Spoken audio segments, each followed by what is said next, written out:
విజయవాడ పశ్చిమ నియోజకవర్గం two town police పరిధిలో సిపి పిహెచ్డి రామకృష్ణ ఆదేశాలతో west DCP Harikrishna, west ACP Muralikrishna ఆధ్వర్యంలో ఫ్లాగ్ మార్చ్ నిర్వహించారు. పంజా సెంటర్ నుంచి చాపల మార్కెట్, కోమల విలాస్ సెంటర్, నెహ్రూ బొమ్మ, కేబీఎన్ కాలేజ్ వరకు ఫ్లాగ్ మార్చ్ నిర్వహించారు. ఎన్నికల ఫలితాల విడుదలయ్యే వరకు పశ్చిమ నియోజకవర్గంలో కొన్ని ప్రాంతాల్లో నిఘా పెట్టామని, ఎవరైనా చట్టాన్ని అతిక్రమిస్తే కఠిన చర్యలు ఉంటాయని టూ టౌన్ సీఐ గణేష్ హెచ్చరించారు. అసాంఘిక కార్యకలాపాలకు పాల్పడిన అభ్యర్థుల మీద పందాలు కట్టినా చట్టపరమైన చర్యలు తీసుకుంటామన్నారు. ఎన్నికల ఫలితాల రోజు ప్రజలు పోలీసులకు సహకరించాలని కోరారు. విజయవాడ కమిషనరేట్ పరిధిలో 144 సెక్షన్ అమలులో ఉందని, నలుగురికి మించి ఎక్కువగా గుంపులుగా ఉండకూడదని పేర్కొన్నారు.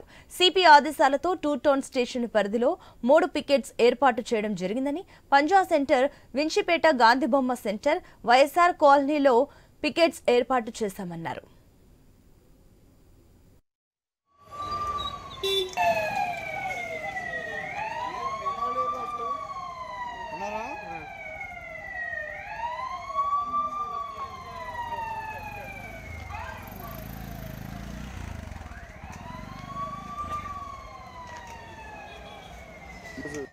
గౌరవనీయులైన విజయవాడ సిటీ కమిషనర్ గారు అయినటువంటి శ్రీ పిహెచ్డి రామకృష్ణ గారి ఆదేశాల మేరకు వెస్ట్ జోన్ డీసీపీ గారు అయినటువంటి హరికృష్ణ గారు, అలాగే వెస్ట్ డివిజన్ ఏసీపీ గారు అయినటువంటి మురళీకృష్ణారెడ్డి గారి ఆధ్వర్యంలో మా టూ టౌన్ పోలీస్ స్టేషన్ పరిధిలో నాగాలాండ్ ఫోర్స్ మరియు మా పోలీస్ స్టేషన్ సిబ్బంది ఆధ్వర్యంలో ఫ్లాగ్ మార్చ్ నిర్వహించడం జరిగింది. ఈ ఫ్లాగ్ మార్చ్ యొక్క ప్రధాన ఉద్దేశం, మనకి ఈ పోలింగ్ అయిన తర్వాత కౌంటింగ్ వరకు కూడా సెన్సిటివ్ ఏరియాల్లో ఎలాంటి అసాంఘిక కార్యకలాపాలు జరగకుండా ప్రజల్లో ఓ రకమైన భరోసా కల్పించడానికి ఈ ఫ్లాగ్ మార్చ్ యొక్క ప్రధాన ఉద్దేశం. అలాగే టూ టౌన్ పోలీస్ స్టేషన్ పరిధిలో ఉన్నటువంటి ప్రజలకు మరియు నాయకులందరికీ కూడా విజ్ఞప్తి ఏమనగా, అభ్యర్థుల యొక్క గెలుపులపై బెట్టింగ్లు గానీ పందాలు గానీ ఎట్టి పరిస్థితుల్లో కాయరాదు. అలాగే ఒకరి మీద ఒకరు అబ్యూజింగ్ గా వాట్సాప్ స్టేటస్ లో కూడా పెట్టుకోవద్దు.